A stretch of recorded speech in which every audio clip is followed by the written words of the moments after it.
Order! Order! You are an incorrigible delinquent at times. Behave yourself, man!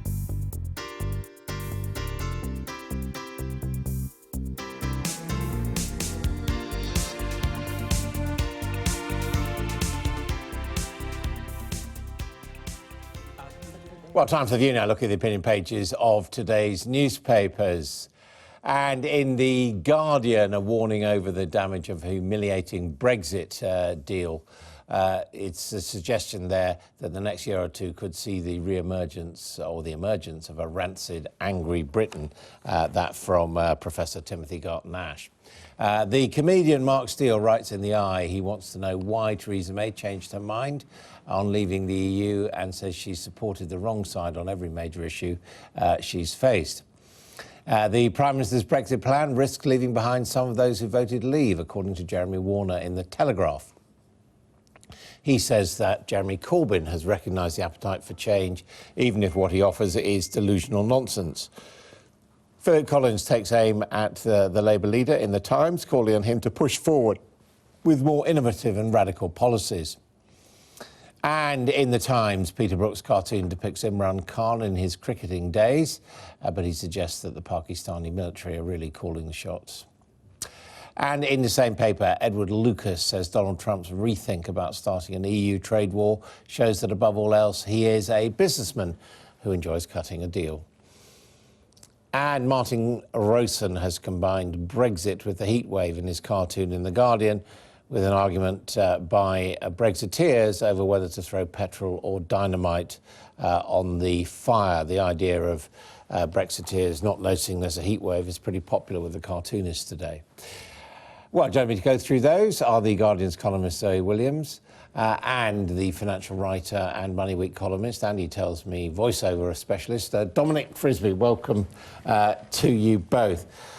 Now, Zoe, it's all pretty gloomy, really, on the Brexit front, isn't it? Not getting any better, is it? I mean, if you look at the Timothy Garton-Ash point, I think, while I agree with a lot of the bad points he makes about what Britain will descend into, I don't think that his conclusion, which is that the EU has to soften up, otherwise we're going to turn into kind of Weimar Germany, is the correct one. You know, they're basically, you can't say we have to deviate from this rule-based system in order that the British don't destroy themselves, because we can destroy ourselves perfectly well with or without the EU. I mean, what are the parallels with Weimar Germany he sees there? Well, apparently he suggests that the divorce deal that Britain gets will be a milder, peacetime, bureaucratic version of the punitive Versailles treatment, which I dare say is rather an overstatement. It's a funny thing, isn't it? Because he says, I'm overstating, of course, but it's interesting to do the thought experiment. Well, it's like, I'm not really comparing you to the Nazis, but I'm going to compare you to the Nazis because I can. Yeah. So, the diagnosis that a humiliating trade deal risks a descent into Weimar Germany, and then he calls for compromise, and he sort of argues in favour of May's Chequers deal, and he says that's the way to avoid a kind of surge to the far right. I would actually say because that's the point. I mean, Weimar Germany led to absolutely. But I think he's got it the wrong way round. I would actually say that the Chequers deal that's currently being proposed... That will lead us to Weimar Germany. Yeah, well, not to Weimar Germany, but it will certainly lead to a lurch to the right, because it's not what many people who voted leave voted for. Let me finish. Give me a chance. My first ever time on the papers. I'm 3 sentences in and I'm already being spoken over. The core point that I'm making is that not respecting what the core Leave voters voted for is more likely to lead to disillusionment. And we've seen it already. The Chequers deal, suddenly the UKIP, everyone's that he outlines of a lurch to the far right is valid, but the cause... Well, I disagree, obviously. Of course you do.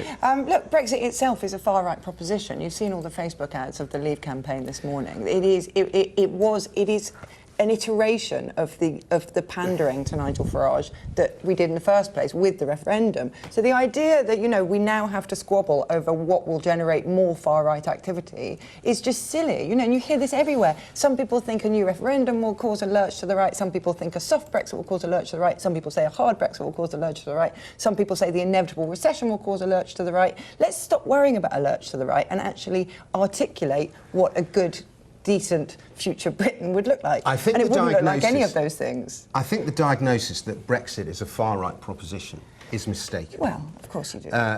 Because, I mean, I've never voted for a far-right party in my life. I've never even voted for a right-wing party in my life. I was massively favouring of Brexit.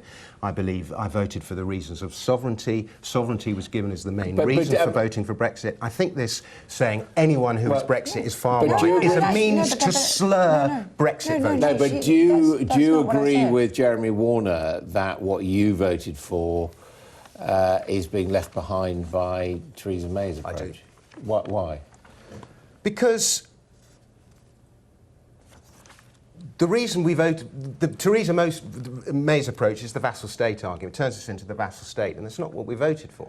We voted to leave the European Union. That means all the things that you've heard a million times. Can I just raise something? Yes. Only 1/5 of Leave voters thought that leaving the EU would mean leaving the single market.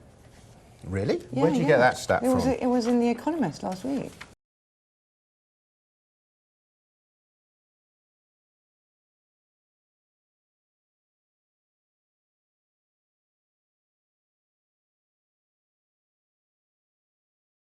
Oh, yeah, there we go. Well, what do you mean, oh yeah, there we go, The Economist, that well-known liar? I mean, this is a... I didn't say that. No. Well, no, but you smeared me again. Said, there we go. About three smears. I did say there we go. Yeah. Well, The Economist is massively in favour of... it's a Remainer publication.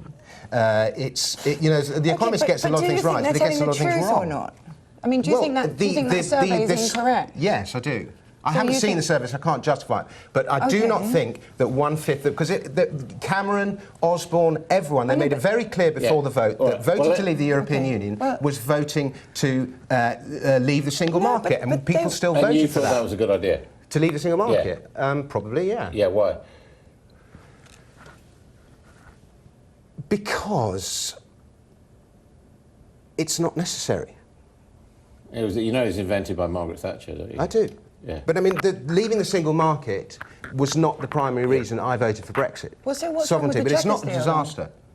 Because there's no, you don't have sovereignty. The Chequers deal doesn't give you sovereignty. Well, it's total Theresa May lack of philosophy. But listen, if the problem with the Chequers deal is that it kind of keeps us aligned to the single market and the customs union, but you're not against the single market, but you are against the Chequers deal, you're prepared to leave the single market just so that you don't get the Chequers deal.